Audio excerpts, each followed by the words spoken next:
परमेश्वर का वचन हमें कहता है शैतान को जगह ना दो. The word of God tells us, do not give any space to the यानी devil. हम शैतान को जगह दे सकते हैं. That means we can give a space to the devil. और वो जगह ढूंढ रहा है And he is looking for a place. कि कैसे मैं एंटर करूं इस कलीसिया में, कैसे मैं एंटर करूं इस परिवार में और नाश कर दूं इनको. Then how can I enter this church? How can I enter this family and destroy them? ये सुनिए, Hear this. इस दर्शन की सबसे चौंकाने वाली बात यह थी कि यह सेना घोड़ों पर नहीं बल्कि मुख्य रूप से मसीहों पर सवार थी. This demonic forces were not riding on demonic horses, but they were riding on Christians. ये जो दुष्ट की सेना थी, ये दुष्ट घोड़ों पर नहीं थी, लेकिन मसीहों के ऊपर सवार होकर आ रही थी. उनमें से ज्यादातर लोग अच्छे कपड़े पहने हुए थे, सम्मानित और पढ़े लिखे थे. ऐसा लग रहा था कि वह जीवन के हर क्षेत्र के प्रतिनिधि थे. यह स्पष्ट था कि वह दोष लगाने वाला केवल मसीहों का इस्तेमाल करके ही उनके भाइयों के खिलाफ युद्ध कर सकता था.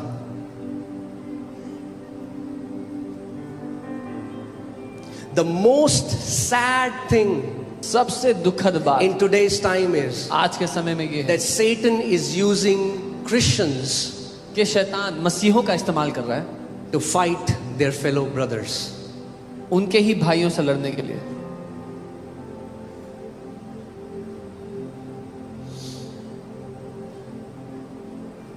और इसीलिए आगे की टुकड़ियों में हर कोई मसीह था या कम से कम मसीह होने का दावा करता था. The most shocking part of this vision was that this horde was not riding on horses but primarily on Christians. Most of them were well dressed, respectable, and had the appearance of being refined and educated. But they also seemed to be representatives from almost every walk of life. It was apparent that the only way the accuser could do this was to use Christians to war against their own brethren. And that is why almost everyone in the forward divisions was a Christian or at least a professing Christian. Amen. तब प्रभु की आवाज मेरे पास आई और कहा, ये दुश्मन की आखिरी दिनों की सेना की शुरुआत है. यह शैतान का सबसे बड़ा धोखा है. उसकी विनाश करने की सबसे बड़ी शक्ति तब काम करती है जब वो मसीहों का इस्तेमाल एक दूसरे पर हमला करने के लिए करता है. सदियों से उसने इस सेना का इस्तेमाल किया है, लेकिन वह अपने बुरे इरादों के लिए कभी भी इतने सारे लोगों का इस्तेमाल एक साथ नहीं कर पाया था जितना अब कर रहा है. अब प्रभु हम सबसे एक बात कह रहे हैं. वो कह रहा है, डरो मत, मेरे पास भी एक सेना है.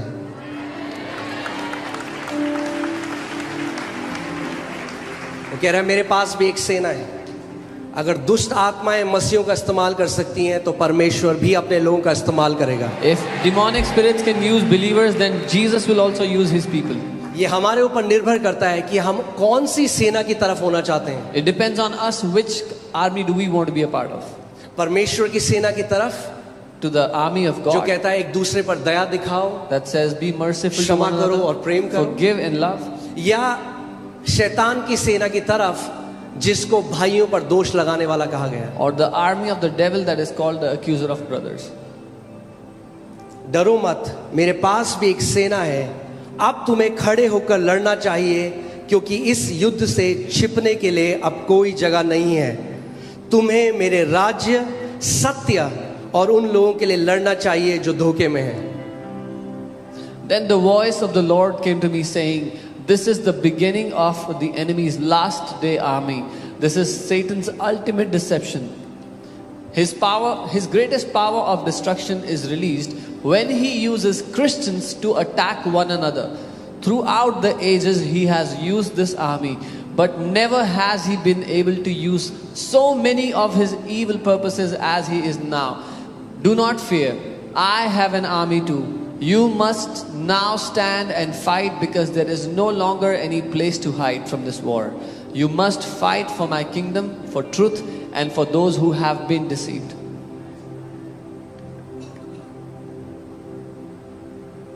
मैं ये प्रार्थना करता हूं कि आज का ये वचन उस धारदार हथियार की तरह होगा जो इस आत्मा के दिल को छेद करके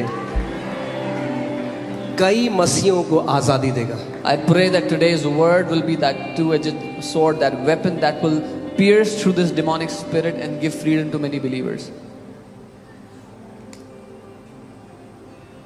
आप जानते हैं परमेश्वर की देह में भी एक धुन है, एक कैंसर है जो लगा है. You know, there's a cancer in the body of Christ. और परमेश्वर उसको चंगा करना चाहता है. And God wants to heal that. नीति वचन 14 उसका 30. Proverbs 40. Let me read it in NLT. It says, a peaceful heart leads to a healthy body. Jealousy is like cancer in the bones. एक शांति से भरा हृदय एक स्वस्थ शरीर को उत्पन्न करता है, उसकी ओर ले जाता है, लेकिन ईर्ष्या कैंसर की तरह है हड्डियों के लिए, जिसको गला देती है.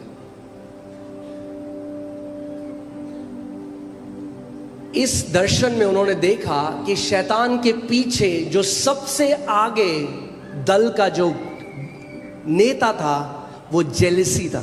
In this vision he Envy saw. था. In this vision he saw that the leader of this army after the devil, after Satan, was envy, jealousy. हम हमेशा सोचते हैं पाप ये है कोई शराब पी रहा है, हम सोचते हैं पाप ये है कोई व्यभिचार कर रहा है. We always think sin is if someone's drinking alcohol, someone's doing adultery. But ईर्ष्या करना, जेलसी करना, one of the most wretched, एक घृणित पाप है. But jealousy and envy is the most wretched sin. Amen. I want to tell you how it starts. मैं आपको बताना चाहता हूँ ये शुरू कहाँ होता है, कैसे होता है. Okay, but let me just define what jealousy and envy is. पर पहले मैं परिभाषित करूंगा कि ईर्ष्या और जलन का अर्थ क्या है. Jealousy desires what someone else has. ईर्ष्या वो चाहता है जो किसी जलन वो चाहता है जो किसी और के पास है. Jealousy desires what someone else has. जलन वो चाहता है जो किसी और के पास है. It's not bad to desire what someone else has. बुरा नहीं है वो चाहना जो किसी और के पास है. But if your heart attitude is right, पर अगर आपका दिल का रवैया सही है, the Lord can give you the same thing. प्रभु आपको वही दे सकता है जो उसके किसी और के पास है.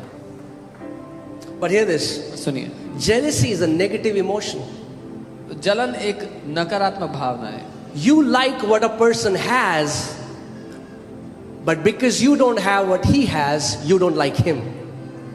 आपको वो पसंद है जो किसी और के पास है, पर क्योंकि वो आपके पास नहीं है इसलिए अब आपको वो व्यक्ति पसंद नहीं आ रहा है. Now hear this. सुनिए, But envy is different. पर ईर्ष्या अलग है. Jealousy just desires what other person has. जलन सिर्फ चाहता है जो किसी और के पास है. But envy is jealousy with hatred.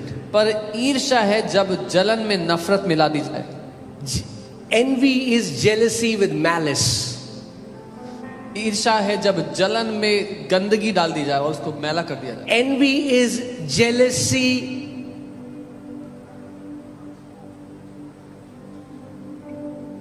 when you want to see the other person fall. जब कोई चाहे कि दूसरा व्यक्ति है वो गिर जाए या उसके साथ बुरा हो जाए. When a person becomes envious, he becomes bitter. जब एक व्यक्ति ईर्ष्या से भर जाता है तो वो कड़वाहट से भर जाता है. Jealousy is feeling threatened by someone else. जलन है किसी से, आप किसी को देख करके आप घबराते हैं कि उसके पास है कुछ. And do you know what the crazy thing is? You don't feel jealous from somebody who has less than you. और हैरानी की बात यह है कि आपको उस व्यक्ति से जलन नहीं होगी जिसके पास आपसे कम है कुछ, Or who is below you. या जो आपसे नीचे स्तर. You're always jealous of someone who has more than you or who is above you. आप हमेशा उससे जलन करोगे जो आपसे ऊपर है या आपसे ज्यादा है जिसके पास. Jealousy flows from bottom to top. जो ईर्ष्या है, जो जलन है, वो नीचे से ऊपर की ओर बहती है. Grace flows from top to bottom. अनुग्रह है ऊपर से नीचे की ओर बहता है. Amen. So let me define envy. Envy is a strong feeling of anger, resentment, bitterness or hatred. ईर्ष्या है एक ऐसी ठोस भावना जहां आपको किसी को देखकर नफरत होती है, गुस्सा आता है, क्रोध आता है, आप उनको घात करना चाहते हैं। ईर्ष्या वो नकारात्मक भावना है जो आपके अंदर आती है क्योंकि आप किसी और के गुण, उनकी सफलता, उनके पास जो संपत्ति है या उनका जो स्तर है, उसकी वजह से एक नकारात्मक भावना जब आपके अंदर आती है। Envy is that emotion that comes into you because of someone's virtues, someone's success, their status or where they are in their life. मगर ईर्ष्या केवल वहां तक खत्म नहीं होती। But envy does not end there. Envy plants in you a desire and is only fulfilled when you see that person losing or is falling down. ईर्ष्या आपके अंदर एक ऐसी चाहत डाल देता है जो तभी पूरी हो सकती है कि जब आप उस व्यक्ति को गिरते हुए या जिंदगी में ठोकर खाते हुए, नाश होते हुए देख रहे हो। Can I tell you something? We all have been jealous at some time. हम सब जिंदगी में कभी ना कभी जलन रखे हैं किसी से। Is it true? है कि If you have been jealous, ever show me your hand. अगर कभी किसी को देख के जलन की है तो अपना हाथ दिखाओ। Okay? So this word is for all of us. तो ये वचन हम सबके लिए We है। have been jealous. हम सब ने जलन किया किसी को देख के। But for some people, लेकिन कुछ लोगों के लिए they kept that jealousy in their heart until it became evil and wicked and turned into envy. उस जलन को लेकर दिल में बैठे रहे जब तक वो दुष्ट हो गई और नफरत से भर गई और ईर्ष्या बन गई। आपको कैसे पता चलेगा आपके अंदर ईर्ष्या है या जलन है? How would you know if you are jealous or you have envy in you? आप कैसा रिएक्ट करते हो अगर कोई आपके सामने उस व्यक्ति की तारीफ कर दे जिससे आप जलते हो? How would you react when someone comes and says good things about the person whom you are jealous of? आप कहोगे चलो छोड़ो, मैं बहुत कुछ बोल सकता हूं, अभी नहीं बोलूंगा। Let it be. I can say many things. I don't want to talk right now. It does something to you. कुछ कर देता है अंदर। When someone says something good about that person, जब कोई आकर उसकी तारीफ करे, it hits you. आपको ठोकर लगती है, चोट लगती है उससे।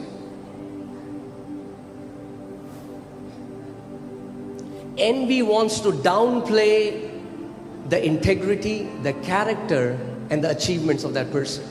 ईर्ष्या चाहता है कि उस व्यक्ति का जो चरित्र है, जो उसकी सफलता है, जहां वो जिस मुकाम पर है, उसको कैसे भी करके नीचे दिखाया जाए। अगर मैं उसको पसंद नहीं करता, If I don't like that guy, तो परमेश्वर भी उसको पसंद नहीं करता होगा। then God also must not like that guy. और फिर इसका मतलब परमेश्वर की तरफ से तो है ही नहीं वो बंदा। So that means that person is not from God at all. तो वो जो ऊपर जा रहा है जरूर कुछ गलत करा होगा इसने, तभी ऊपर जा रहा है। So he who is successful must have done something wicked. That is why he is successful. Let me tell you the life cycle of envy. मैं आपको ईर्ष्या का जो जीवन कैसे चलता है वो बताता हूँ। It starts with comparison. वो तुलना करके शुरू होता है। If you are a person who is always comparing yourself with others, you are a perfect candidate for envy. अगर आप एक ऐसे व्यक्ति हो जो हमेशा अपनी तुलना दूसरों से करते रहते हैं, तो आप एक बहुत अच्छे कैंडिडेट हो ईर्ष्या के लिए। Thank you for this thundering silence. इस घनघोर सन्नाटे के लिए धन्यवाद।